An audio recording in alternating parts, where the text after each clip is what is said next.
ہمایوں صاحب P T I سے آپ کا تعلق ہے, آپ لوگوں نے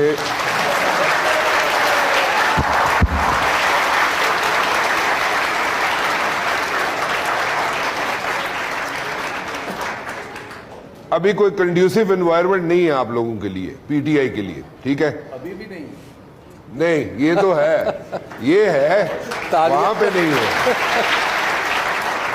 تو آپ کے لیے کنڈیوسیو انوائرمنٹ نہیں ہے, پھر بھی آپ کے بندے نکلے, آپ کے ووٹر سپورٹر نکلے, انہوں نے ڈبے میں ووٹ ڈالا صرف اس لیے کہ وہ جو ووٹ ڈالا ہے وہ آپ لوگوں کو ہی نکلے گا, وہ نکلا ووٹ. بسم اللہ الرحمن الرحیم. ایاک نعبد و ایاک نستعین. اچھا, سب سے پہلے ہم ڈیفائن کرتے ہیں کہ ریاست اور سیاست, اس کو ہم کیسے دیکھتے ہیں. دیکھیں, سیاست بیسیکلی ہے, یہ ڈیموکریٹک پروسیس ہے جس میں مختلف پارٹیاں کھڑی ہوتی ہیں اور وہ عوام سے ووٹ مانگتی ہے اور عوام ان کے منشور پہ ان کو ووٹ دیتی ہے, پھر وہ آتے ہیں. تو یہ آ گئی سیاست. ہمارا ایک سیاست میں پرابلم یہ ہے کہ ہماری سیاست کے اندر سیاست نہیں ہے, ہماری سیاست کے اندر آمریت ہے. وہ کیسی آمریت ہے؟ میں مثال دیتا ہوں. شاہد خاقان عباسی صاحب ہیں, بہت منجے ہوئے ہیں. چودھری نثار صاحب ہیں, بہت منجے ہوئے یہ سیاستدان تھے جو کہ آلموسٹ 1980 سے چلے آ رہے ہیں.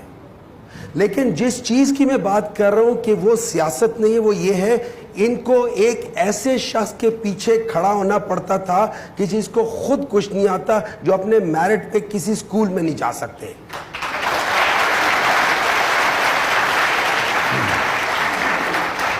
یہ چیز آپ لوگوں کو ڈس انفرنچائز کرتی ہے. یہ آپ لوگوں کو بتاتی ہے کہ اگر آپ کے اندر وہ خون نہیں ہے, آپ جو مرضی کر لیں, آپ نہیں آ سکتے. میں اس خاندان میں سے ہوں کہ 2013 تک ہمارے خاندان میں سے کسی نے ایک ووٹ نہیں ڈالا.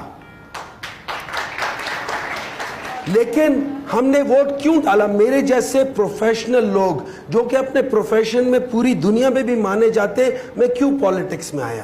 کیونکہ ایک شخص نے مجھے بتایا کہ یار دیکھو, اگر تم نہیں آؤ گے تو پھر کون آئے گا. تو اس خلا کو پر کرنے کے لیے اس نے آپ سب کو اس بات پہ آمادہ کر دیا ہے کہ نکلو, اگر آپ کے پاس سمبل نہیں ہے تو ڈھونڈو کہ سمبل کیا ہے اور ادھر جا کے ووٹ دو.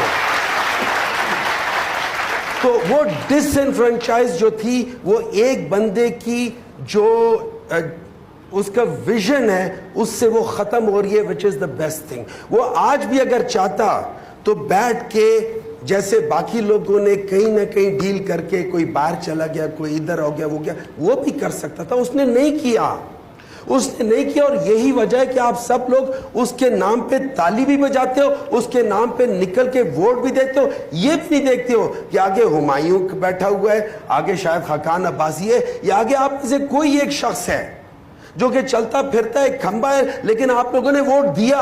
اور یہ پاکستان کی ہسٹری میں پہلی بار ہے. اب بات آ جاتی ہے ریاست کی, اور میں آپ کو بتاؤں گا پرابلم کہاں ہے. جب ہم ریاست کی بات کرتے تو یہ ٹرائیکوٹمی آف پاور ہے.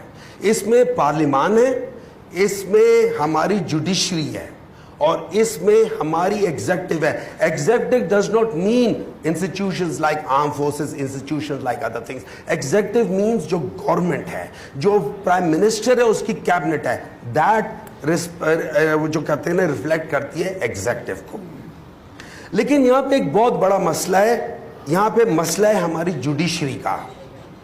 یہ ہماری وہ جوڈیشری ہے جنہوں نے 1954 میں ڈاکٹرائن آف نیسیسٹی سٹارٹ کیا تھا. اس ڈاکٹرائن آف نیسیسٹی نے آج تک ہم لوگوں کو یہاں رکھا ہے. اس نے امپاور کیا ہے ان لوگوں کو کہ جن کا سیاست میں کوئی کام نہیں تھا. اور یہی وجہ ہے کہ ہم دیکھتے ہیں کہ جب ایک ملک ڈیوائیڈ ہوا ہے, وہ کیوں ڈیوائیڈ ہوا ہے؟ یہ یاد رکھیں 1971 میں پہلی بار الیکشنز فری فیئر ہوئے تھے. اس کے بعد کنٹرولڈ الیکشنز ہوئے ہمیشہ. وہ فری اینڈ فیئر ہوئے تھے تو 166 ووٹ ایک طرف تھے,